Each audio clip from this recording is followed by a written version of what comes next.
সবাই ডাক দিয়া বলে, হুসাইন, আমরা আপনাকে একা কারবালার ময়দানে পাঠাবো না। বাঁচতে হলে আমরা আপনার সঙ্গে গিয়ে বাঁচবো, মরতে হলে হুসাইনের সঙ্গে গিয়ে মরব। ইমাম হুসাইন টপ টপ করে চোখের পানি ছেড়ে বলতেছেন, না না, যেহেতু আমাদের কাফেলাতে মহিলা আছে, তাদের তো মুহররম প্রয়োজন, তোমরা সবাই যদি আমার সঙ্গে শহীদ হইয়া যাও, নবীর বংশের আওলাদদেরকে দেখবে কে?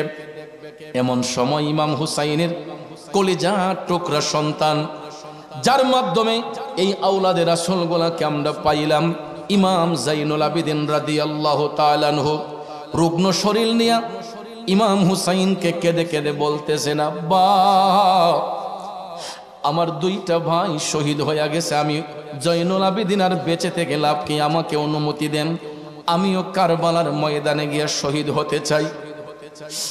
ইমাম হুসাইন ইমাম জয়নুল আবিদিনকে জড়াইয়া ধরে টপ টপ করে চোখের পানি ছেড়ে তিনি আবেগ আপ্লুত হয়ে বলতেছেন, জয়নুল আবিদিন, তোমার মাধ্যমে কিয়ামত পর্যন্ত নবীর বংশ জারি থাকবে। আমি কেমনে তোমার কারবালার ময়দানে পাঠাই? কারণ এজিদ বাহিনীরা তোমাকে রেহাই দিবে না। তার চেয়ে বরং আমি তোমার জন্য দোয়া করে যাচ্ছি, তোমার মাধ্যমে কিয়ামত পর্যন্ত নবীর বংশ জারি থাকবে। এই বলে সন্তানকে সান্ত্বনা দিয়া কলিজার টুকরা বোন জাইনাব রাদিয়াল্লাহু তাআলা আনহাকে ডাক দিয়া হুসাইন বললেন, বোন জাইনাব, আমার জয়নুল আবিদিন, আমার কন্যা সকিনাকে তোমার কাছে আমানতে রাখলাম। হুসাইন এই আশুরার রাতে আবেগ আপ্লুত হয়ে বক্তব্য দিয়া সবার মধ্যে একটা পেরেশান ভাব। আব্বাজিরা আমার, দোষী মুহররমের দিনে সকালে আকাশের মধ্যে সূর্য উঠে না, আকাশটা কালো মেঘে ঢাকা, পুরাটা আকাশ মেঘাচ্ছন্ন, সূর্য উঠে না। হুসাইনের দুঃখের দরদি হইয়া আকাশটা পর্যন্ত কান্নায় আবেগ আপ্লুত হয়ে আছে রে। দোষী মুহররম আশুরার দিনে, ওই দিনটা ছিল পবিত্র জুমার দিন। কিসের দিন? ওই দিনটা ছিল পবিত্র জুমার দিন। আব্বা, ইমাম হুসাইন জুমার নামাজের পূর্বে সুলতান বেশে নানাজান রাহমাতাল লিল আলামিনের পাগড়ি মুবারক মাথায় দিয়া হযরতে হামজা রাদিয়াল্লাহু তাআলা আনহুর ঢাল মুবারক হাতে নিলেন। শেরে খুদা মওলাই আলীর জুলফিকার তরবারিটা হাতের মধ্যে নিয়ে ইমাম হুসাইন তাবুর ভিতর থেকে বের হইয়া দুলদুল গোরার সামনে যখন গেছে গো, তাবুর ভিতর থেকে কলিজার টুকরা বোন জাইনাব দেখতেছেন হুসাইনের এক হাতে ঢাল, আরেক হাতে তরবারি, গোরার লাগামে ধরে কেমনে গোরার পিঠে উঠবে ইমাম হুসাইন। এমন সময় তাবুর ভিতর থেকে জাইনাব রাদিয়াল্লাহু তাআলা আনহা একটা দৌড় দিয়া ইমাম হুসাইনের কাছে গিয়া বললেন, ভাইজান, এই জীবনের প্রথম আমি আপনার মজলুম বোন, আপনার অনুমতি ছাড়া তাবুর ভিতর থেকে বের হলাম। আমি এই কারণে বের হয়েছি ভাইজান, আমি ইতিপূর্বে দেখেছি যত হুসাইনি কাফেলার সৈনিকরা কারবালার ময়দানে গিয়েছে, আপনি হুসাইন ঘোড়ার লাগামে দইরা সবাইকে ঘোড়ার পিঠে উঠাইছেন। আর আজকে নবীজির নাতি ইমাম হুসাইন কারবালার ময়দানে যাবে, ঘোড়ার লাগামটা ধরবে কে? এই জন্য আমি যাই না, ঘোড়ার লাগামে ধরার জন্য ঘর থেকে আপনার অনুমতি ছাড়াই বের হয়েছে। ভাইজান ক্ষমা করবেন, আমি ঘোড়ার লাগামে ধরছি, আপনি ঘোড়ার পিঠে আরোহণ করুন। বন্ধুরা আমার, বাবাজিরা, ইমাম হুসাইন জাইনাব রাদিয়াল্লাহু তাআলা আনহার এই বক্তব্য শোনার পরে ওনার ইমানি জজবাটা আরো বেড়ে গিয়া বলতেছে, বোন জাইনাব, তুমি আমার সন্তানগুলাকে দেখে রেখো, আমার শহর বানুকে তোমার কাছে আমানতে রাখলাম। এই বলে ইমাম হুসাইন ঘোড়ার মধ্যে আরোহণ করলেন। দুলদুল ঘোড়ার মধ্যে বৈশাখ এই পবিত্র আশুরার দিনে, জুমার দিনে ইমাম হুসাইন যখন একা একা কারবালার ময়দানে গেলেন, বন্ধুরে, ইমাম হুসাইন কারবালার ময়দানে গিয়া যখন উপস্থিত হইলেন, তিনি লক্ষ্য করে দেখতেছেন তাকে ঘিরে চতুর্দিকে এজিদ বাহিনীরা তীর ধনুক হাতের মধ্যে নিয়ে দাঁড়িয়ে আছে। ওই এজিদ বাহিনীরা হিন্দু নয়, বৌদ্ধ নয়, খ্রিস্টান নয় রে বাজার, এরা মুখের মধ্যে দাড়ি ছিল, মাথায় টুপি ছিল, এদের পরনে জুব্বা ছিল, কুর্তা ছিল, এদের মধ্যে আলেম ছিল, হাফেজ ছিল, কারি ছিল। তা সত্ত্বেও একটা জিনিস তাদের মধ্যে ছিল না, ওই জিনিসটার নাম হইল ঈমান। নাম কি? জোরে কোন নাম কি? বন্ধুরা আমার, বাবাজিরা, দাড়ি টুপি জুব্বা কুর্তা লাগাইয়া সারাদিন নামাজ পড়েন, রোজা রাখেন, হজ করেন, যাকাত করেন, কোনো কাজ হবে না যদি তার মধ্যে ঈমান না থাকে। কথা কোন ঠিক না বেঠে? আহলে বায়াতকে মানার নাম, চিনার নাম হলো ঈমান। আহলে বায়াতকে ভালোবাসার নাম হলো ঈমান। কারণ যাদের পবিত্রতা স্বয়ং রাব্বুল আলামিন বর্ণনা করেছেন। কথা বলেন ঠিক কিনা? ইমাম হুসাইন কারবালার ময়দানে আশুরার দিনে যখন উপস্থিত, তাকে ঘিরে চতুর্দিকে এজিদ বাহিনীরা তীর ধনুক নিয়ে দাঁড়িয়ে আছে।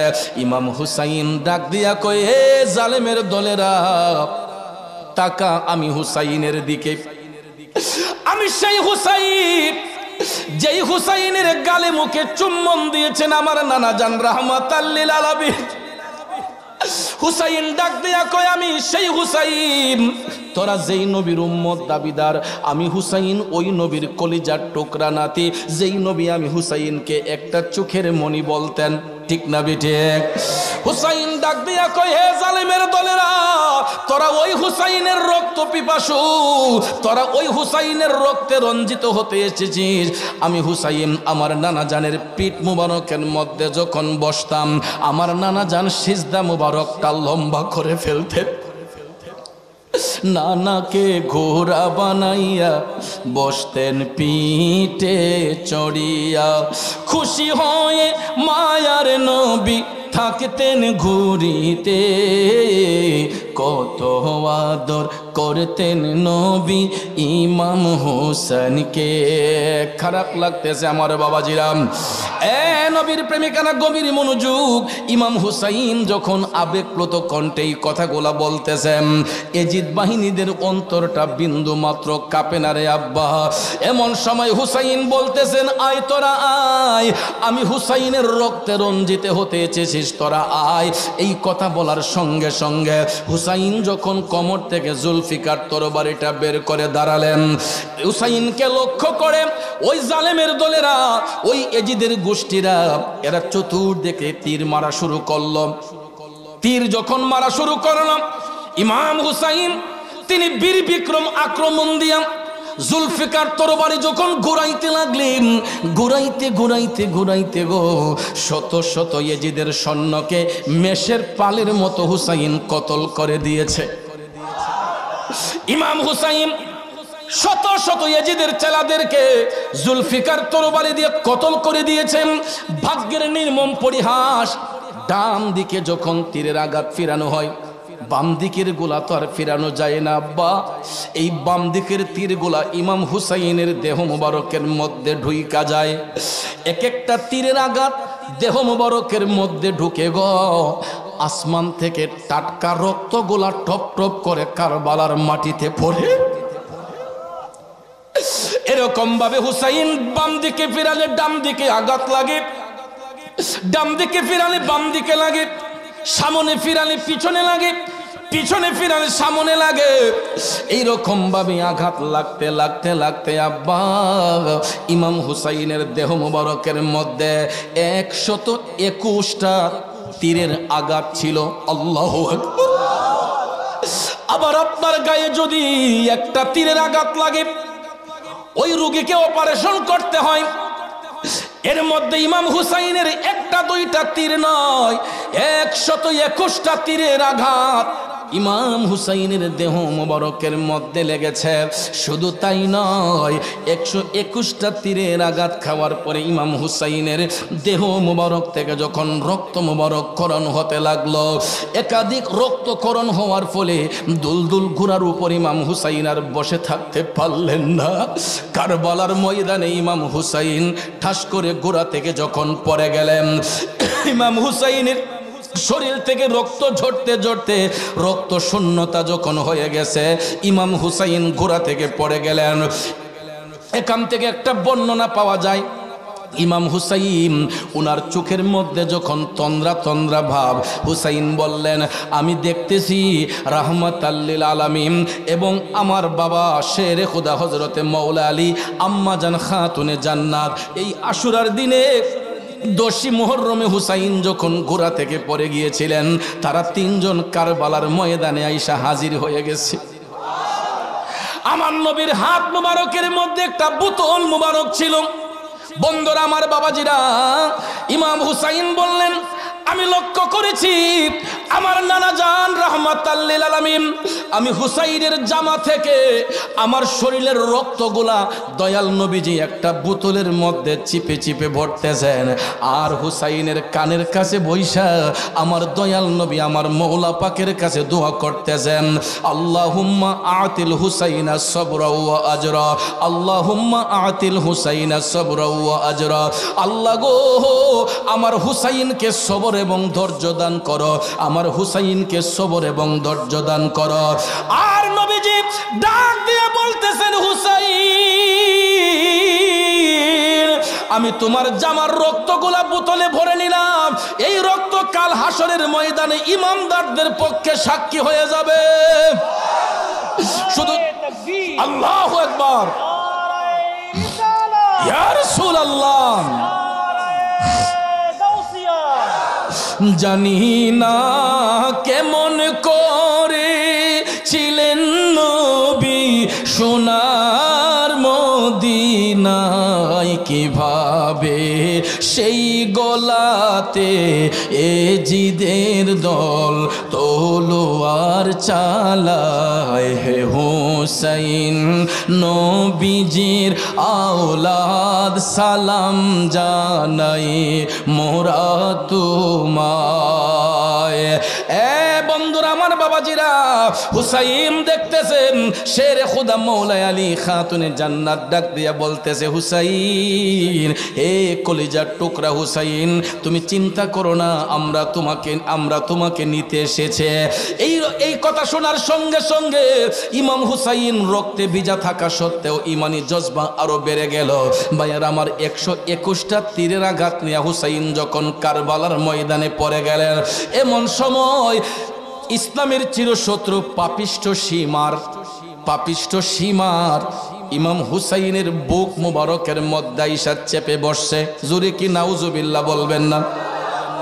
হুসাইন ডাক দিয়া কই, হে পাপিষ্ঠ সীমার, আজ থেকে 50 বছর আগে আমার নানা জান রাহমাতাল লিল আলামিন ঠিকই বলেছিলেন যে কারবালার ময়দানে আমার হুসাইনের বুকের মধ্যে একটা হিংস্র জানোয়ার বসবে। হুসাইন ডাক দিয়া কয়, তাইলে এই হিংস্র জানোয়ার তুই পাপিষ্ঠ সীমার।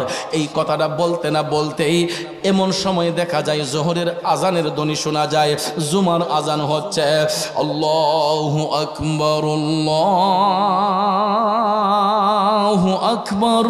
আজানের ধ্বনি শোনার সঙ্গে সঙ্গে হুসাইন ডাক দিয়া কয়, হে পাপিষ্টের দলেরা, জোহরের আজান পড়তেছি, আমাকে একটু নামাজটা পড়ার সুযোগ দে।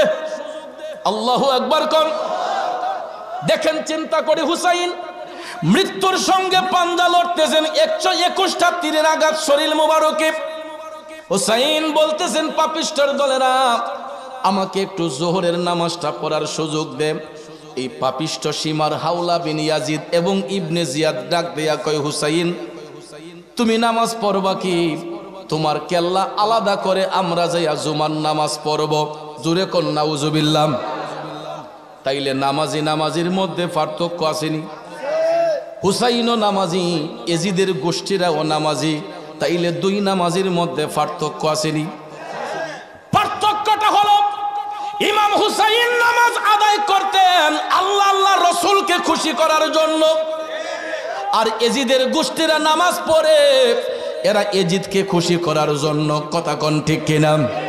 এই জন্য সিলেটের একজন কবি বলছেন, ও নামাজ পড়ো রে গহীনে ডুবিয়া নামাজ পড়ো, পঞ্চ আত্মা মুক্তা দিয়া জ্ঞানী মান সাজাইও রে গহীনে ডুবিয়া নামাজ পড়ো। কথা বলেন ঠিক না বেঠে? আব্বাজিরা আমার বন্ধুরা আমার, নামাজ শুধু পড়লেই হবে না, যদি নামাজটা নামাজের মতো না হয়, কথা কোন ঠিক কিনা? বর্তমানও দেখবেন আমাদের দেশের মধ্যে এখনো কিছু নামাজি আছে, নামাজ পড়তে পড়তে কপালে দাগ পড়ে গেছে আব্বা, কিন্তু ওই খন্নাসের দলেরা দেখবেন এজিদের প্রশংসা করে, আছে না নাই? ইয়াজিদ মুনাফিক, ইয়াজিদ ফাসিক, ইয়াজিদ কাফের, কথা কোন ঠিক কিনা? যারা এজিদের পক্ষে কথা বলে এরাও ফাসিক, এরাও বেঈমান, এরাও মুনাফিক, কথা কোন ঠিক কিনা? এই জন্য বাবাজিরা আমার বন্ধুরা আমার, ইমাম হুসাইন কারবালার ময়দানে আশুরার দিনে 10 মুহররমে হুসাইন নামাজ পড়ার একটু সুযোগ চেয়েছিলেন, আমাকে নামাজ পড়ার সুযোগ দে। পাপিষ্টের দলনা কয় না হুসাইন, তোমার দেহ থেকে কেল্লা আলাদা করে আমরা নামাজ আদায় করব। এই বলিয়া পাপিষ্ঠ সীমার হুসাইনের গলা মুবারকের মধ্যে তরবারিটা ধরে রাখছে রে। হুসাইন ডাক দিয়া কয়, হে পাপিষ্ঠ সীমার, তুই যতই টানাটানি করস কোনো কাজ হবে না, তুই যেখানে ছুরি চালাইতেছ কিয়ামত পর্যন্ত এখানে ছুরি দিয়া টান দিলে আমার দেহ থেকে কেল্লা আলাদা হবে না, কারণ তুই যেখানের মধ্যে ছুরিটা ধরলে এই জায়গার মধ্যে চুম্বন দিয়েছেন আমার নানা জান রাহমাতাল লিল আলামিন। আল্লাহু আকবার, ইয়া রাসূলুল্লাহ। কারবালার করুণ কাহিনী কেমনে ভোলা যায়, কারবালার করুণ কাহিনী কেমনে ভোলা যায়। নবীর আওলাদ শহীদ করলো, নবীর আওলাদ শহীদ করলো দুষ্ট ইয়েজিদায়, কারবালার করুণ কাহিনী কেমনে ভোল। তরিকতপন্থী আমার বাবাজিরা, আমার সম্মানিত যুবক ভাইয়েরা, ইমাম হুসাইন ডাক দিয়া বললেন, 1000টা টান দিলেও এখানে ছুরি কোনো কাজ করবে না, কারণ এই জায়গার মধ্যে চুম্বন দিয়েছেন আমার নানা জান রাহমাতাল লিল আলামিন। এটা বলার সঙ্গে সঙ্গে এই পাপিষ্ঠ সীমার ইবনে জিয়াদ ইমাম হুসাইনকে তরবারি দিয়ে আঘাত করতে লাগলো। আব্বারে কিতাব প্রমাণ করেছে 40টা তরবারির আঘাত ছিল ইমাম হুসাইনের দেহ মোবারকের মধ্যে, 34টা বল্লমের ঘাই ছিল ইমাম হুসাইনের দেহ মুবারকের মধ্যে। আমরা কেমন মুসলমান, ওই হুসাইনের জন্য একটু কি চোখের পানি দেওয়া যায় না? এ বন্ধু, ইসলাম রক্ষার জন্য, রিসালাতকে প্রতিষ্ঠা করার জন্য ইমাম হুসাইনের শরীর মুবারকে 121টা তীরের আঘাত, 34টা বল্লমের আঘাত, 40টা তরবারির আঘাত। শুধু তাই নয়, ইমাম হুসাইন যখন দেখলেন আঘাতে দেহটা জর্জরিত হয়ে গেছে, তিনি একটু করোড় দিয়ে উপর হইয়া না কপালটা জমিনের মধ্যে যখন লাগাইলেন মওলাকে সিজদা করার জন্য, এমন সময় পাপিষ্ঠ সীমার হাওলা বিন ইয়াজিদ ইবনে জিয়াদ তারা 3 জনে ইমাম হুসাইনের পিঠ মুবারকে পাড়া দিয়া, 2টা হাতের মধ্যে পাড়া দিয়া, হাতের মধ্যে তরবারি লইয়া এমন একটা সেদ মারছে রে আল্লাহ। কারবালার ময়দানে 10 মুহররম আশুরার দিনে ইমাম হুসাইনের দেহ মুবারক থেকে কেল্লা মুবারকটা আলাদা হইয়া গেছে। জানি না কেমন করে ছিলেন নবী সোনার মদিনায়, কিভাবে এজিদের দোল হুসাইনের গলায় তলোয়ার চালাই। হে হুসাইন নবীজির সালাম জানাই মোরা তো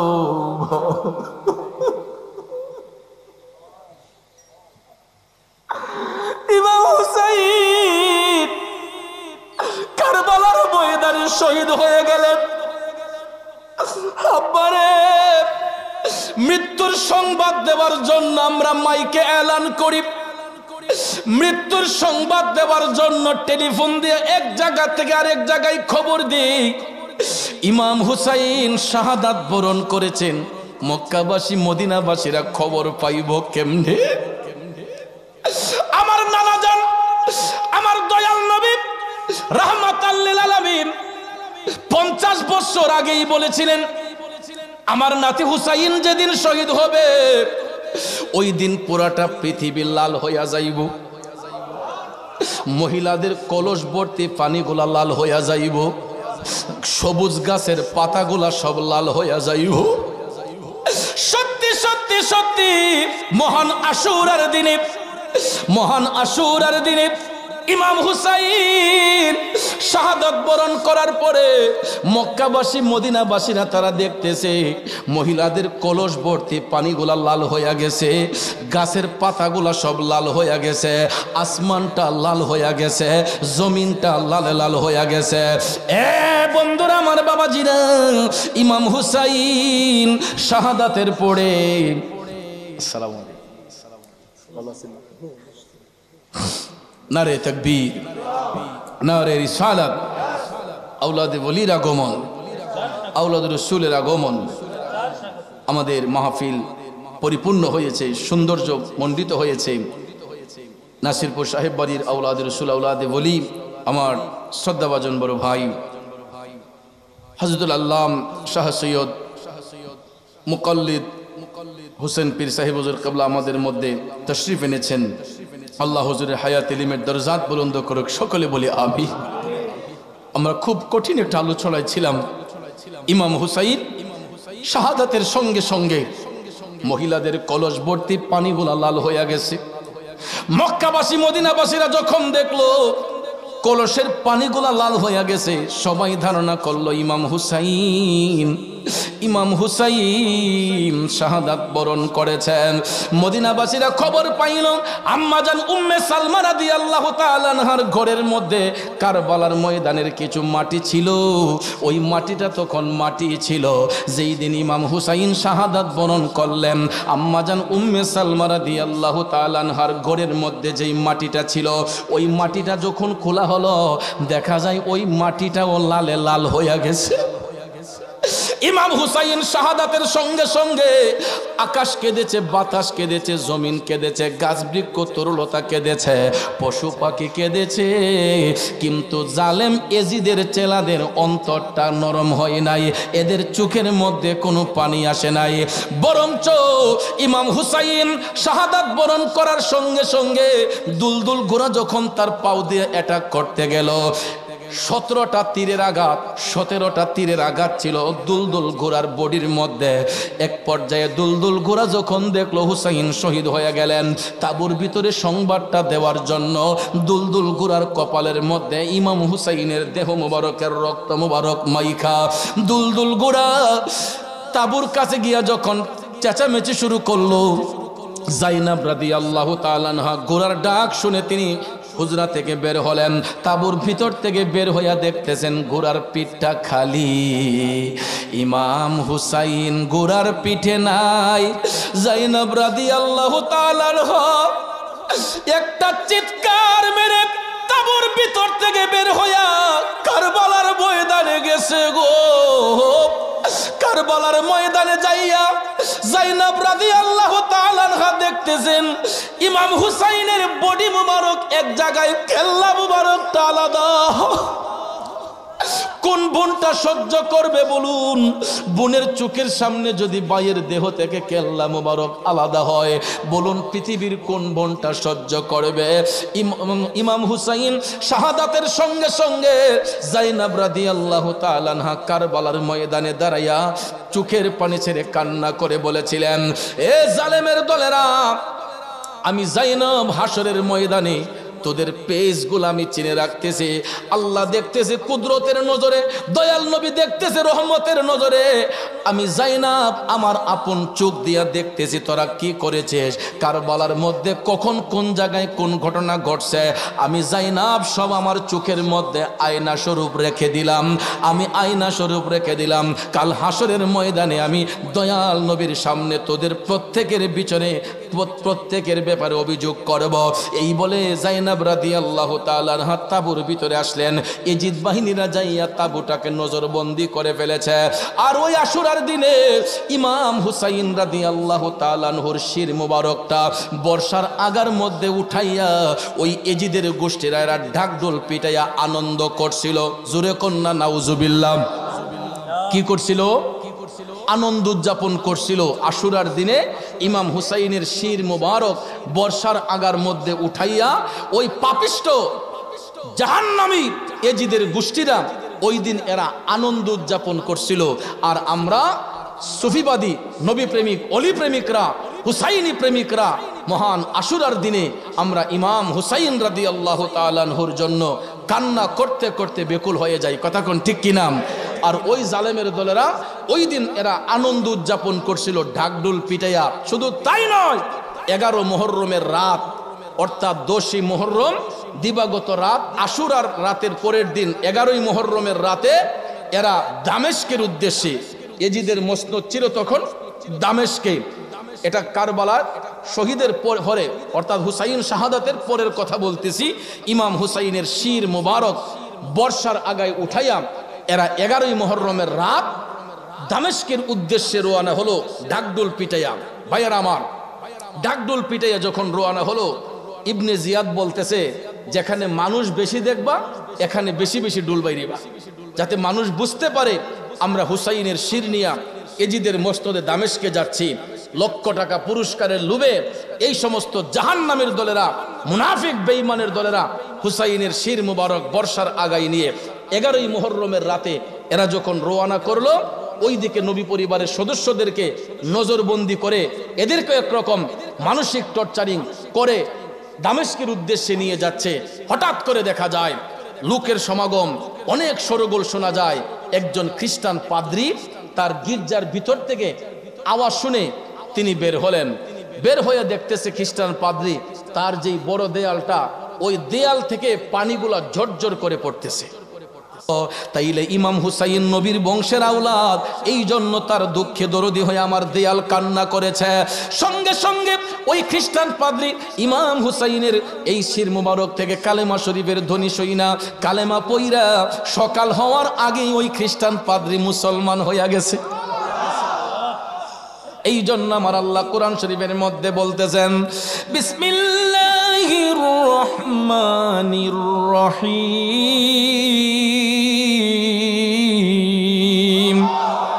ওয়ালা তাকুলু লিমান ইউকতালু ফি সাবিলিল্লাহি আমওয়াত বাল আহইয়াউন ওয়ালাকিন লা তাশউরুন।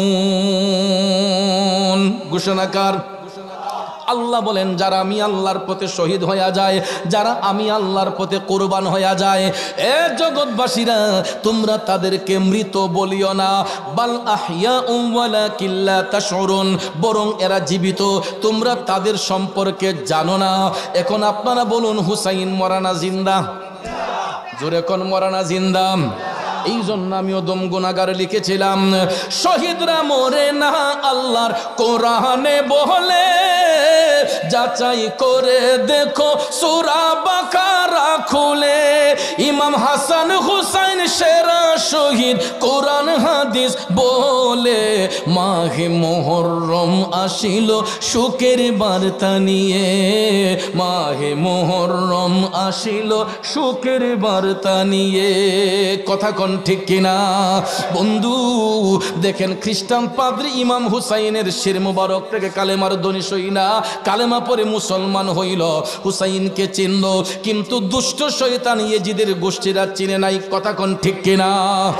এ বন্ধুরা আমার, ওই খ্রিস্টান পাদ্রী মুসলমান হওয়ার পরে ফজরের আজান যখন হলো, এই খ্রিস্টান পাদ্রী গির্জার মধ্যে সারা জীবন উপাসনা করছে, কিন্তু ওই দিন প্রথম ওই খ্রিস্টান পাদ্রী ফজরের আজান শোনার সঙ্গে সঙ্গে ফজরের নামাজ আদায় করছে। নামাজ শেষ করার পরে শিশির ভেজা সকালে এজিদের গোষ্ঠীরা উঠে গেছে, কয় আমাদের শির দেন। এখন খ্রিস্টান পাদ্রী তো এক রাতের কথা বলি রাখছে, এখন তার রাখার কোনো অনুমতি নাই। তখন ভাইয়ের আমার আবার ইমাম হুসাইনের শির মুবারক ফিরত দিল। তারা ঢাকডোল পিটাইয়া 11 মুহররমের দিনে এরা দামেস্কের উদ্দেশ্যে রওনা হলো। এই খ্রিস্টান পাদ্রী মুসলমান হয়ে উনিও সঙ্গ নিলেন। তারা যাইতে যাইতে যাইতে দামেস্কের মধ্যে যখন গিয়ে উপস্থিত হলেন, সেখানে যাইয়া এজিদকে তারা ডাকতেছে। এজিদ তার সিংহাসন থেকে নেমে এসে দেখতেছে ইমাম হুসাইনের শির মুবারক। তখন এজিদ ইমাম হুসাইনের শির মুবারক দীক্ষা তখন একটা মায়া কান্না দেখাইছিল। কি কান্না? ওই যে মানুষে বলে যে মুখে মধু অন্তরে বিষ, এটা হলো এজিদের খাসিয়ত। এটা কার খাসিয়ত? এজিদের খাসিয়ত হচ্ছে এদের মুখের মধ্যে মধু থাকবে আর অন্তরের মধ্যে শয়তানি থাকে। এজিদে যখন দেখছে হুসাইনের শির মুবারক আলাদা হয়ে গেছে, তার মস্তদিনী হাজির করা হলো, এমনিতে তো সে খুশি হই, দেখার পরে কয় আয় হায় এটা কি করলো রে, আমি তো হুসাইনের শির আলাদা করার অনুমতি দেই নাই। নাউজুবিল্লাহ কোন, আমি তো হুসাইনের শির আলাদা করার কথা বলি নাই। ইবনে জিয়াদ শিমার এটা জঘন্য একটা কাজ করছে, এদের বিচার করতে হবে। বর্তমানেও তো আমাদের বিভিন্ন মানে আইনের মধ্যে আমরা দেখতে পাই, জানে এটা অন্যায় তারপর এটা নিয়াই বানাইলায়, জানে এটা নিয়াই এরপর এটা অন্যায় বানাই ফেলে। আছেন এরকম? দেখবেন নিজে মার্ডার করে কয় হ্যাঁ আমি তো এটা বলি না, এটা কাফসা করলো কি, তাকে জেল হাজত খাটাতে হবে, তাকে মামলা দিতে হবে, এরকম বলে। কথা কোন ঠিক না বেঠিক? মানুষে বলে না যে সুরের মার। ওই এজিদে এই মায়া কান্না করছিল হুসাইনের শির মুবারক দেখে। আর ঠিক ওই মুহূর্তে ইবনে জিয়াদ তার হাতের মধ্যে একটা ছড়ি দিয়া ইমাম হুসাইনের শির মুবারকের মধ্যে নাড়তেছে। এই যখন নাড়া যখন দিচ্ছে, ভাইয়ার আমার, বন্ধুরা আমার, সঙ্গে সঙ্গে হুর বিন ইয়াজিদ রিবাহি, যিনি এজিদের পক্ষে কাজ করছিল হুসাইনকে সেভ করার জন্য, আহলে বায়াতকে ভালোবাসা হুসাইনকে সেভ করার জন্য, হুর বিন ইয়াজিদ রিবাহি এবং মুখতার সাকফি তারা চেষ্টা করেছিলেন ইমাম হুসাইনকে কিভাবে সেভ করা যায়। যখন দেখলেন আর সেভ হয় নাই, হুসাইনের শির আলাদা হয়ে গেছে, আর ওই ইবনে জিয়াদ তার হাতের ছড়ি দিয়া ইমাম হুসাইনের মুখ মুবারকে দাঁতের মধ্যে ছড়ি দিয়া নাড়তেছে, সঙ্গে সঙ্গে হুর বিন ইয়াজিদ রিবাহি কোমর থেকে তরবারি বের করলেন, সঙ্গে সঙ্গে মুখতার সাকফি তরবারি বের করলেন। আর ওই খ্রিস্টান পাদ্রী যিনি কালেমা পড়ে সদ্য মুসলমান হইলেন, তারা তিনজনের তরবারি হাতের মধ্যে নিয়া এই পাপিষ্ট ইবনে জিয়াদের হাতের মধ্যে তরবারি দেয়া এমন একটা ছেদ মারছে রে, সঙ্গে সঙ্গে ইবনে জিয়াদের ডান হাতটা আলাদা হয়ে গেছে। এ জালেমের বাচ্চা, বহু সহ্য করেছি আমরা, অনেক চেষ্টা করেছিলাম হুসাইনকে সেভ করার জন্য, তোদের হাতে হুসাইন নিরাপদ রয় নাই। যেহেতু হুসাইনকে তোরা কতল করেই ফেলেছিস, তোরা একটাও আর আমাদের হাত থেকে রেহাই পাবি না। হুর বিন ইয়াজিদ রিবাহি ওই পাপিষ্ট সীমারকে কুবাইতে কুবাইতে তরবারি দিয়ে আঘাত করতে করতে একদম গরুর গোশত, খাসির গোশত যেরকম টুকরা টুকরা করা হয়, পাপিষ্ট সীমারের পিঠের মধ্যে প্রথম তরবারি দিয়ে আঘাত দিয়া তার মাটিতে ফালাইয়া হুর বিন ইয়াজিদ রিবাহি মুখতার সাকফি এই পাপিষ্ট সীমারকে কচি কচি করে টুকরো টুকরো কইরা কাইটা সীমারের গোশতগুলাকে কুকুর বিড়ালকে খাবারের জন্য বিলি করে দিছে। যেমন কর্ম তেমন ফল। ভাইয়ার আমার, বন্ধুর আমার, পাপিষ্ট সীমারের মাজার হয় নাই, কবর হয় নাই, তার গোশতগুলা হাড্ডিগুলা কুকুর বিড়ালকে খাবারের জন্য দেয়া হয়েছিল। হাওলা বিন ইয়াজিদকে কচুর মতো কাইটা তার গোশতগুলা ফুরাত নদীর মধ্যে বাসায় দেওয়া হয়েছিল, মাছের খাবার দেওয়া হয়েছিল। এই হাওলা বিন ইয়াজিদের শরীরের গোশতগুলা এক পর্যায়ে এই দৃশ্য দেখে যখন দেখতেছে যে সবাই ইমাম হুসাইনের দরদি হয়ে অনেক মানুষ পক্ষে চলে আসছে, তখন এজিদে হার্ট অ্যাটাক করে ফেলছে। এজিদের কি হয়েছে? Heart attack. সে অজ্ঞান হয়ে মাটিতে যখন পড়ে গেছে, ভাইয়ার আমার, বন্ধুরা আমার, এজিদকে কতল করার আগেই তার দেহ থেকে প্রাণ বের হয়ে গেছে হার্ট স্ট্রোক করে। কারণ এই দৃশ্য দেখে সে হার্ট অ্যাটাক করে এমনিতেই মরে গেছে, কিন্তু তার কবর হয় নাই, মাজার হয় নাই। এজিদের কি কোন জায়গায় কবর হয়েছে কেউ বলতে পারবে না। কারবালার ময়দানে শহীদ হওয়ার 6 বছর পরে ইবনে জিয়াদকেও ইমাম মুখতার সাকফি এবং হুর বিন ইয়াজিদ রিবাহি কচুর মতো কর্তন করে এই ইবনে জিয়াদের গোশতগুলোও কুকুর বিড়ালকে কাক পাখিকে খাবারের জন্য দেওয়া হয়েছিল। বন্ধুরা আমার, বাবাজিরা আমার, তখন নবী পরিবারের সদস্যরা জাইনাব রাদিয়াল্লাহু তাআলা আনহা সহ নবী পরিবারের যত সদস্য ছিল তাদেরকে মদিনা শরীফের মধ্যে পাঠানো হয়েছিল। জাইনাব বলেছিলেন যে আমাদেরকে কারবালার ময়দানের পাশ দিয়ে নিবেন, আমরা দেখতে চাই কারবালার ময়দানটা এখন কি অবস্থায় আছে। বন্ধুরা আমার, বাবাজিরা আমার, তখন শহীদ পরিবারদেরকে জাইনাব রাদিয়াল্লাহু তাআলা আনহা বলার সঙ্গে সঙ্গে এদেরকে কারবালার ময়দান দিয়েই মদিনা শরীফ নেওয়া হয়েছিল।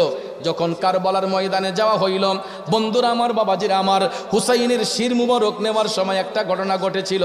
ওই যে কুফার বেঈমান মুসলমানরা, এরা যখন দেখছে ইমাম হুসাইনের শির মুবারক নিয়ে দামেস্কে যাইতেছে, এটা বলতে ভুলে গেছিলাম, তখন ওই কুফার মুসলমানরা এরা যখন দেখছে যে হুসাইনের শির আলাদা হয়ে গেছে, তখন এরা ঘরের ছাদের মধ্যে উঠা এরা মাতম করা শুরু করছে। ইয়া হুসাইন, ইয়া হুসাইন বলে এরা শরীরের মধ্যে আঘাত করা শুরু করছে।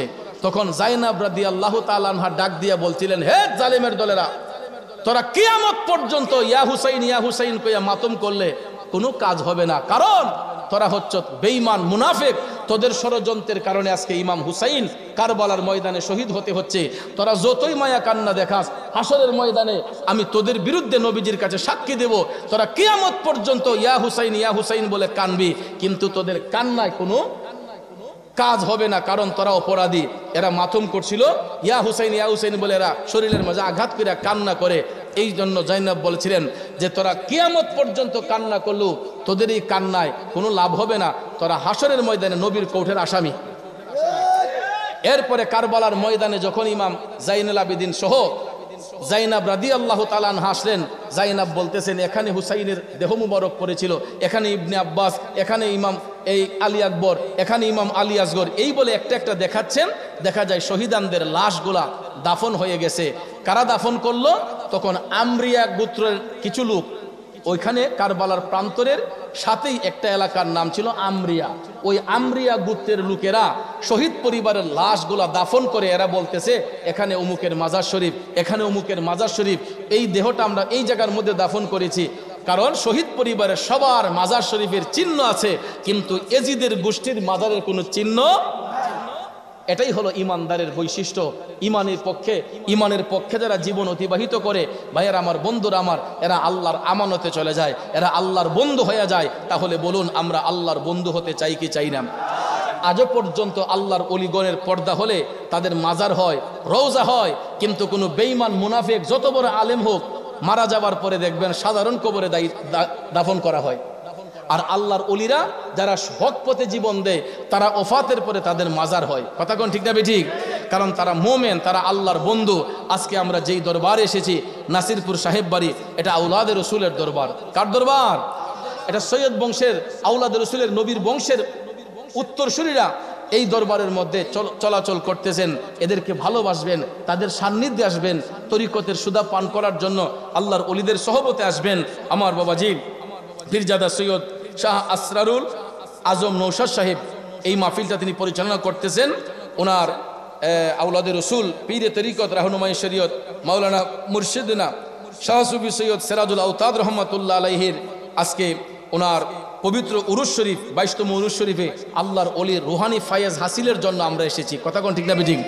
আল্লাহর অলির রুহানি ফায়েজ হাসিলের জন্য আমরা এখানে এসেছি। এটা হলো আশেকদের একটা মিলন মেলা। কথা কোন ঠিক না বেঠিক?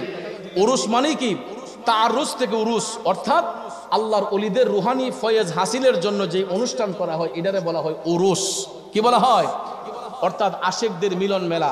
এখানে আমরা আসছি আল্লাহর অলিদের রুহানি ফায়েজ হাসিলের জন্য, নাকি ঘুমাইবার জন্য? আল্লাহর অলিদের রুহানি ফায়েজ হাসিলের জন্য আমরা এসেছি। এই জন্য বাবাজিরা আমার, আমি গত বছর বলেছিলাম যে 10 মুহররমের পর থেকে আলোচনাটা শেষ করব। আপনাদেরকে এতটুক পর্যন্ত আমি জানাতে পেরেছি, সক্ষম হয়েছি। যদি আল্লাহ হায়াতে বাঁচায় রাখে, আগামী বছর যদি আবার রিজিক থাকে, হায়াত থাকে, আরেকটা বিষয়ের উপর আপনাদেরকে কিছু বক্তব্য শোনাবো। যেহেতু আপনারা অনেক রাত পর্যন্ত বসে আছেন। জি, জি জি, এটাই বলতেছে, আগামী বছর যদি হায়াতে বাইসে থাকি ইনশাআল্লাহ আরো কিছু আলোচনা আপনাদের সামনে উপস্থাপন করবো। আল্লাহ যেন সেই তৌফিক দান করেন। আমরা সবাই বলি আমিন। সবাই নবীজিকে সালাম দিয়ে আরেকটা জিকির হবে। কারিমা শুক ভাই কি আছেন? কারিমা শুকুর রহমান রামপুরি সাহেব, আপনি যদি থাকেন আপনি আবার স্টেজে আসবেন, আমরা একটা সুন্দর জিকির করব। তো যাক, আসুন আমরা নবীকে সালাম দেই। ইয়া নবী